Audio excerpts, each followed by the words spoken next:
Welcome back, everybody. I'm lucky, but is my opponent gonna be lucky? Probably not, because they can't be me.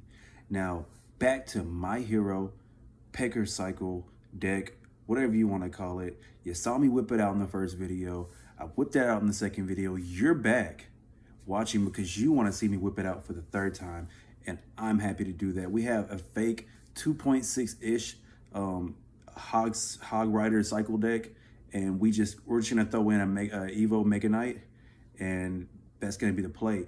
But the real trick that I want to make sure I stress very blatantly is gonna be the mini Pekker in the Hog Rider. If you can't use your mini Pekker with your Hog Rider, then you're not gonna be able to do the 3D push, and that's the whole point of this. So we're gonna make sure that we're in 2v2 and not 1v1. Okay, cool beans.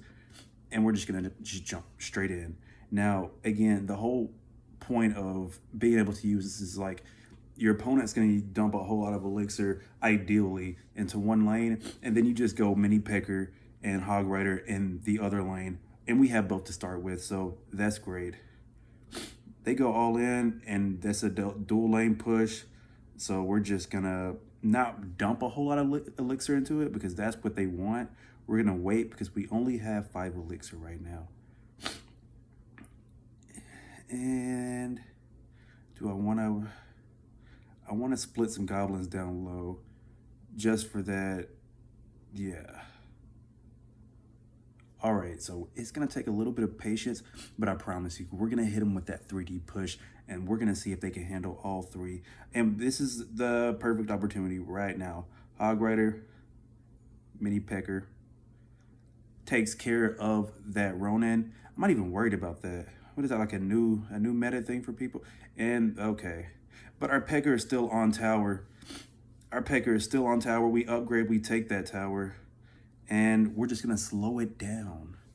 And that's the power of the 3D push. That's what happens when you, oh crap. That's what happens when you use your mini Pekker properly and you're not playing with your Pekker. And that's probably rule 1. If you're trying to learn how to use your mini Pekker with your Hog Rider, rule 1 is stop playing with your mini Pekker. Everybody that I'm watching that plays Clash Royale, even the pros, man, they're just playing with their mini Pekkers. They're just throwing them down, not really thinking about it. They're just playing with their mini Pekkers. We want to use our mini Pekkers, and he's even got a little hog of his own. So boom, that's probably going to be the second tower. I'm not really worried about that little tower damage. That Ronin's coming up. So now I'm probably thinking mini Pekker. Nope, I'm thinking Ice Golem instead. I'm going to kite and get a little bit of damage. What's next? I'm thinking Mega Cycle. We have this in the bag already. We're really just trying to look to defend. So Mega Knight right on top of this. That's going to take care of the Skelly Barrels. It's going to take care of that Witch as well. And Giant Snowball. Mini Pekker at the bottom. It's going to take care of those piggies. Nice placement. But the Goblins is going to do a little bit of damage.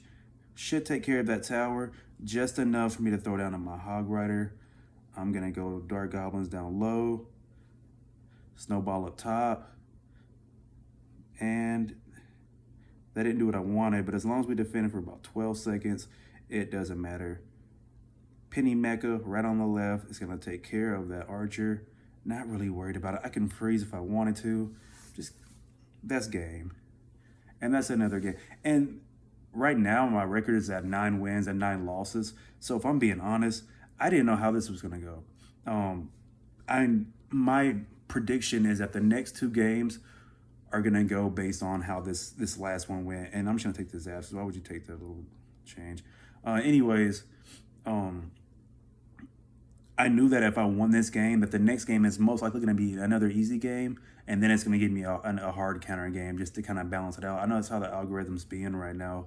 Because so far, I've kept a 50% win-loss rate ratio ever since I started this. So, and I knew that if I got clapped in this game, that I was going to get clapped in the follow-up game. And then I was going to get an easier opponent. But anyways, be safe, stay lucky, and we'll see you next time.